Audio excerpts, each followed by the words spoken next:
Sonic Adventure 2 is commonly revered as the best 3D Sonic game. But why, when we have games like Sonic Frontiers, or Sonic Adventure, or Sonic Forces? Okay, maybe not that last one. It's no surprise that Sonic Adventure 2 is still one of the most popular games in the Sonic franchise.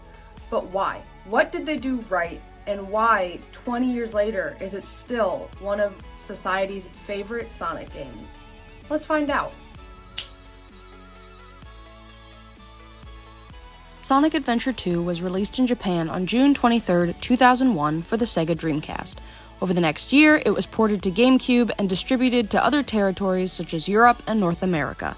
Sonic Adventure 2 was announced in October of 1999, less than a year after its predecessor, Sonic Adventure, had been released. The game was in development for a total of 18 months before finally releasing as the game we know and love today.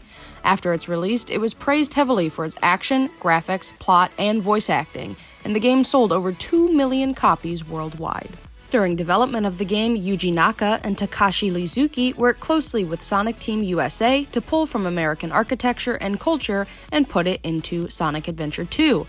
Notably, the level City Escape is designed after San Francisco. Besides the game having more of an American feel than its predecessors, the game also flaunts its widely playable Chow Garden, a variety of two-player minigames, an amazing soundtrack of rock and hip-hop, and 180 emblems to collect, giving the game insane replayability that was also incredibly enjoyable. So, now that you have a brief history on the game's development, let's hop into its widely successful marketing and advertising.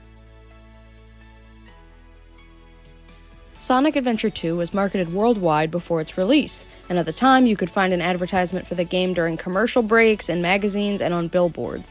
The commercial ads were all relatively similar from territory to territory.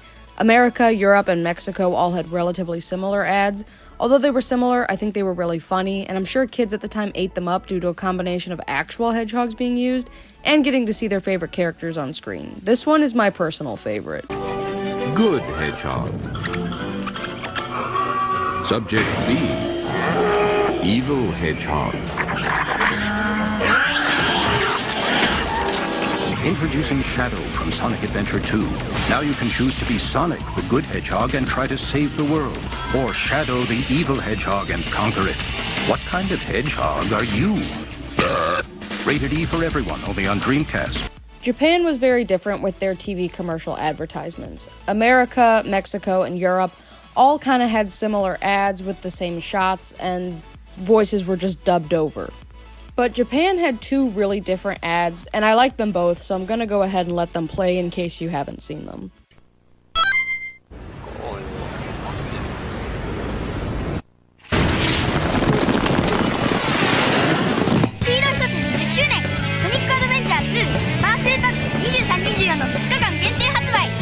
GameCube.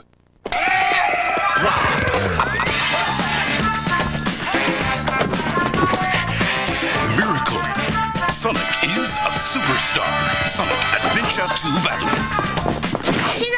Besides TV commercial ads, magazine ads were really big at the time.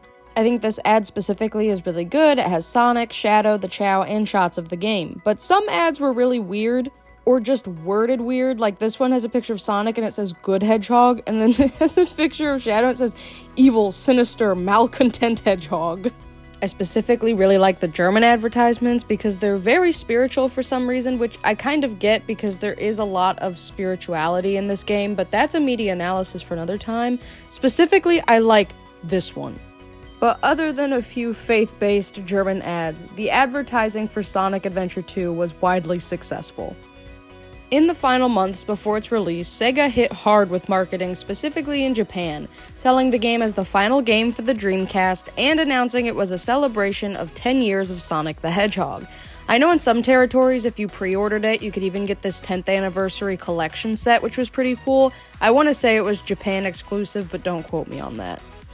Finally, a few weeks before the game's release, in its last big marketing move, Sega threw Sonic an anniversary party in which attendees could compete in a battle tournament, and the winner played against Lizuka, which I found out from Wikipedia and thought that was a really cool marketing ploy.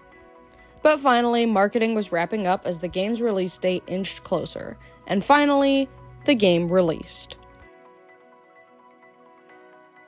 Now, here's the actual bulk of the media analysis. I want to discuss what Sonic Adventure 2 did right within the bounds of its game that made it so widely loved and so successful. Let's start with the base game alone. There are 6 characters divided on 2 sides, good and evil.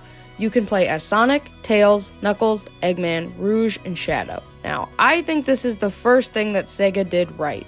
6 characters are better than 1, in my opinion. Each character has stages that match their unique skill sets and aesthetics, which I think is really cool. Not only that, but stages of characters tend to parallel each other in one way or another. Whether it's through enemies or specific angles, stages with opposite characters tend to have a lot of similarities.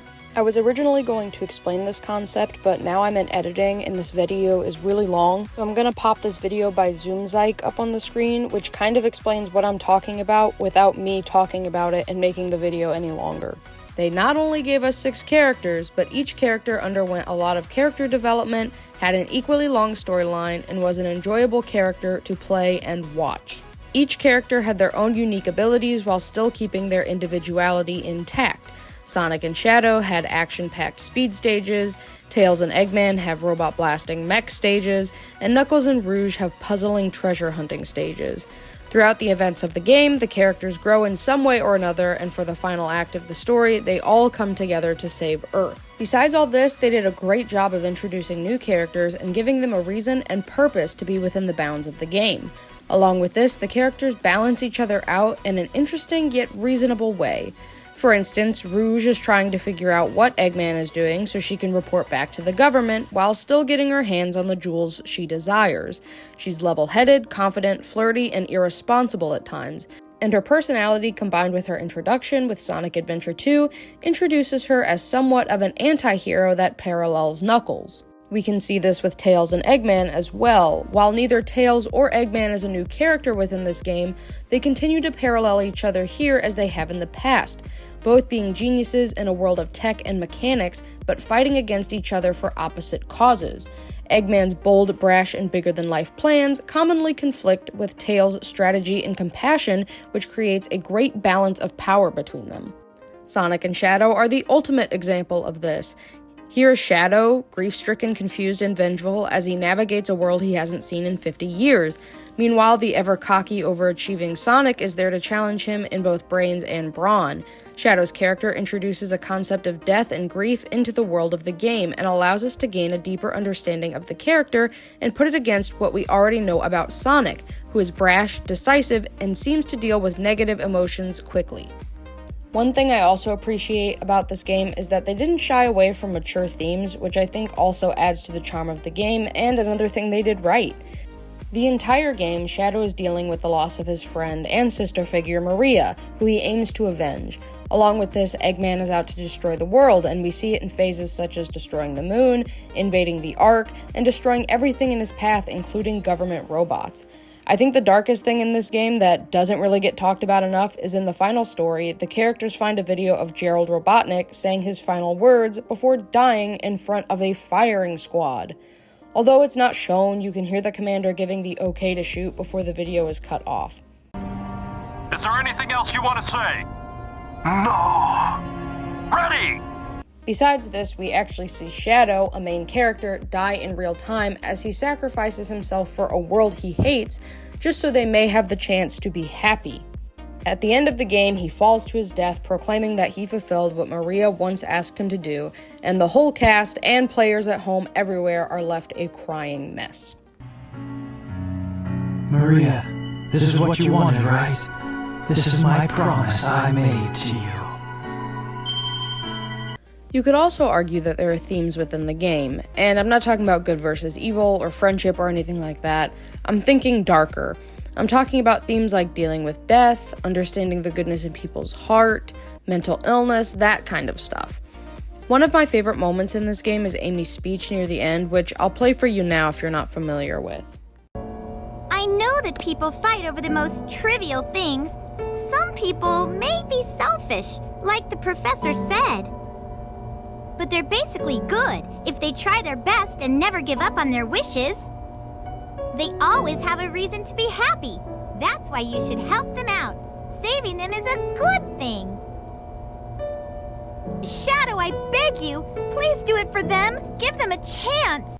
That's a lot for a kid to take in if they're playing the game. And I know the game is rated E for everyone, but it was marketed towards children as well. We see Shadow, who hates humankind and resents the Earth, and pairs it with Amy, who declares that humankind is mostly good. And for a young kid who's playing this game and probably has no idea that people are mean, that's a lot for us to take in. On top of it, there's this theme of descending into madness, where on one end we see Gerald Robotnik, in the middle we maybe see Eggman, and near the other spectrum we see Shadow. Shadow has not really begun a descent into madness, but is starting it by being vengeful, while Eggman has already gone past that point and is enacting out plans to destroy the world. And Gerald Robotnik has programmed the Ark to crash course on Earth, and in his final video statement states that he has just completely descended into madness and has no reason to live. I found Maria's name among those who died when the Ark was shut down. She meant everything to me, and I couldn't bear the thought that she died because of my research. I lost everything. I had nothing more to live for. I went insane. All I could think about was to avenge her. Somehow, some way. I got scared as I no longer was able to control my thoughts. All I could think about was that I wanted it all based on my...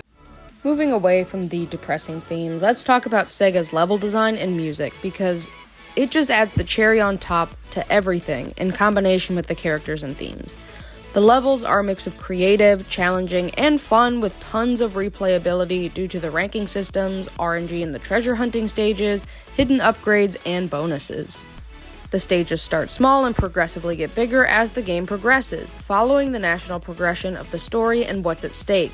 The levels are accompanied by music that not only fits the character you're playing as, but the emotions they are feeling and the aesthetics of the level. I'll give you an example. Metal Harbor is one of my favorite levels in the game. There's this upbeat rock music that's fast-paced, giving you this sense of urgency as you race to the end of the stage before a rocket takes off.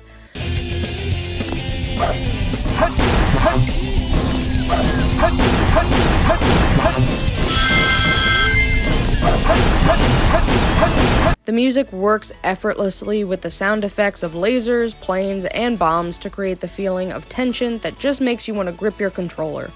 Overall, the level design within this game is genius, and I could go on about it for hours, but it's basically a fact, and everybody knows it's amazing level design, so I'll just move on. Replayability is a big thing for me personally. I won't buy a game if it doesn't have replayability, but luckily Sonic Adventure 2 has a ton of it. Each stage has 5 challenges within it, creating a total of 180 emblems you must collect. To collect all 180 emblems, you must complete every single stage with an A rank, and then move on to the Chow Garden and do all the challenges there. Now, I've 100% of this game, and I still find myself going back and finding things that I missed the first dozen times I've played it. It's a perfect game for the gamer who enjoys a good challenge while still having a ton of fun, and I think Sega really nailed the replayability and the challenges here. The last thing I want to touch on in base game is how Sega accomplishes the overall atmosphere within the game. Every stage feels like a race against time thanks to all the things I've talked about previously, which really draws you into the game as you keep playing. You realize that every storyline is intertwined, and at the end of the day, the fate of the Earth is up to you. This game truly celebrates Sonic and all his adventures and wraps it up in a wonderful little bow to give back to his fans. In Sonic Adventure 2, the game knows what it's good at and just runs with it. I'm sure I've really sold the game at this point, but that's not all, because once you move outside the base game, there are additions to the game, which I think make the game even better, so we're going to talk about those now. The Chow Garden has become beloved by Sonic fans all over the world, including myself. Chow are creatures that mimic babies or pets. Either way, it allows the player to raise and customize a virtual creature. The Chow, although not crucial to the base game, have some emblems locked behind them that must be completed if you want to 100% the game. However, the game allowed Chow to be linked into the base game if the player chose so, allowing the player to break open Chow boxes that could be found on every level. These Chow boxes would give you a key upon breaking the first box you found, which would then transport you to the Chow Garden immediately after the stage was finished. Why did Chow and the Chow Garden pull people in? It had to do with familiarity. The Chow Garden first appeared in Sonic Adventure, so players who had played that game previously had familiarity within the new game. New players got to discover the creatures and their advanced mechanics for the first time, which drew a lot of people in. Besides the Chow being cute and funny, they had a very advanced mechanic system that the player could work out for themselves or refer to the guidebook. The Chow Garden gave players a challenge without outright telling the players they were receiving a challenge, which came in the form of raising Chow stats, caring for them, changing their alignment and characteristics, and placing them in challenges such as Chow Racing or Chow Karate. The customization is what drew people in and allowed the Chow Garden to be so beloved today. Players could align their Chow to be hero, dark, or neutral alignment while giving them animals and chaos drives that would turn the Chow into a power, run, fly, or swim Chow, each with its own specific look. Although looks weren't everything, they were also an indicator of your Chow's strength and type, and allowed players to create many odd-looking Chow. Why was the Chow Garden so successful? It was up to the player to decide if they wanted to use the mechanic, and whether they did or not, the game did not punish them for their decision. It was a pleasant minigame that was not inherently linked to the base game, and this also allowed players to take a break from the action-packed stages to raise a creature that had become so beloved within the Sonic universe. Chow also drew the players in not only by their inherent cuteness, but by the things they could do. Through the kindergarten, they could learn to draw, sing, or play the drums, they could earn toys from races and interact with them for your amusement, and they could cuddle up to the player if they chose. The Chow have become intertwined with the Sonic the Hedgehog series thanks to the adventure games. If you want a more in-depth video on Chow, I'll pop this video by Cybershell up on the screen, which is super educational and enjoyable. Although not linked to the base game, Chow transcended their garden via billboards in the base game and, of course, the two-player minigames. The two-player minigames in Sonic Adventure 2 became a main selling point when Sonic Adventure 2 was doing advertising and marketing. Sonic Adventure 2 had widely successful minigames, and the pull was that the two-player games were not accessible in previous Sonic games. Along with this, the games allowed for players to play side-by-side in a variety of different minigames which mimicked the gameplay of the base game. The three games that could be played were speed stages, where the players raced to the finish, treasure hunting battles, where players raced to find 3 pieces of the Master Emerald, and mech stages in which players battled in mech suits. A large pull to the minigames was that you could play as the characters you had played with in the base game, but Sega also brought in characters from previous games to be playable, such as Amy, Metal Sonic, Tikal, Chaos, and the Chow, which again pulled from some nostalgia and familiarity from the past games, enticing the player to take part in the minigame stages. All the stages you could play on were slightly tweaked versions of the original stages in the base game, also adding to the appeal. With these minigames, it allowed for players at home to take a break from the base game while still engaging with the game itself, which also encouraged socialization among players. The two-player minigames aided in the success of Sonic Adventure by allowing an element to be brought in that audiences love: competition and socialization with fellow Sonic enthusiasts. Shortly after Sonic Adventure 2, this mechanic was discarded until further in the future, even though it was loved by fans. Sonic Adventure 2 truly was a love letter to the fans of the Sonic franchise. It established its plot, had good voice acting, a fun overall storyline, enjoyable characters, and had decent graphics for the time, although I'm not going to say they were perfect by any means. I understand this game is not without its flaws, and there are a group of people who dislike the game, which I think is fair and comes with its own criticisms. However, the fact that it is so widely revered as the best 3D Sonic game is no accident. Sega knew what they were doing going into this game to make it as successful as it is today. Sonic Adventure 2 has a place in many players' hearts, including my own, and for myself and many others, it will always be the best Sonic game of all time. Thank you for watching, and I'll see you next time.